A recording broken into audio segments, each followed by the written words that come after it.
నా ముఖానికి మళ్ళీ విడుదల కాలం కూడా అనొద్దు. దేని కాలమందు అది ఉండునట్లు, చక్కగా ఉండునట్లు ఆయన ముందే నియమించి ఉన్నాడు.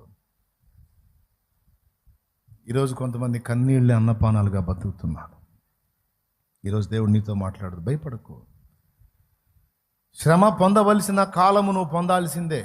దానివల్ల నీలో కొంత మెత్తదనం రావాలి. వేదన పొందాల్సిన కాలంలో నువ్వు అది పొందాల్సిందే. దానివల్ల నీలో ఇంకా కొన్ని విషయాల్లో మెత్తదనం రావాలి. అందుకే నేనే పెట్టి ఉన్నాను. మొత్తం ఏడే ఉంది, మన బతుకంతా ఏడే ఉంది ఆ 3 వచనాల్లో. తెలుసా మీకు? దేవుడు వారికి పెట్టి ఉన్న కష్టానుభవము ఎవరు పెట్టారు? నేనే పెట్టా. ఎందుకు పెట్టావు నాయన? పని ఉందిలే నీతో. ఏం పని నాయన? కొంచెం నేను బ్యాలెన్స్ చేయాలి. నేను ఎంత పద్ధతిగా ఉన్నానో నీకు తెలియదా ప్రభు? అదే కష్టాలు, అందుకే పెట్టా. నువ్వు ఎంత పద్ధతిగా నాకు చెప్పొద్దు ముచ్చట్లు. నువ్వు పద్ధతిగా ఉన్నావో లేదో డిసైడ్ చేయాల్సింది నేను. అంతేనంట. మరి అంతే, సరే అట్టయితే పా మరి అంటాడు.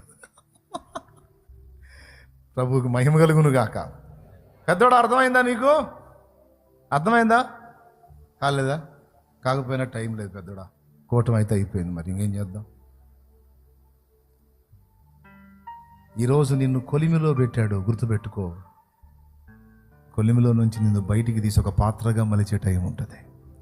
ఈరోజు నిన్ను సారె మీద పెట్టాడు, తిప్పుతున్నాడు గిరగిర గిరగిర గిరగిర రకరకాలుగా. మళ్ళీ దాని నుంచి తీసి నిన్ను ఒక విలువైన పాత్రగా తీర్చి శ్రమ నుంచి విడిపించి ఆ శ్రమానుభవం అంతా నీకు తెచ్చిన వైభవాన్ని నువ్వు చూసుకొని ఆనందపడే రోజులు కూడా వస్తాయి.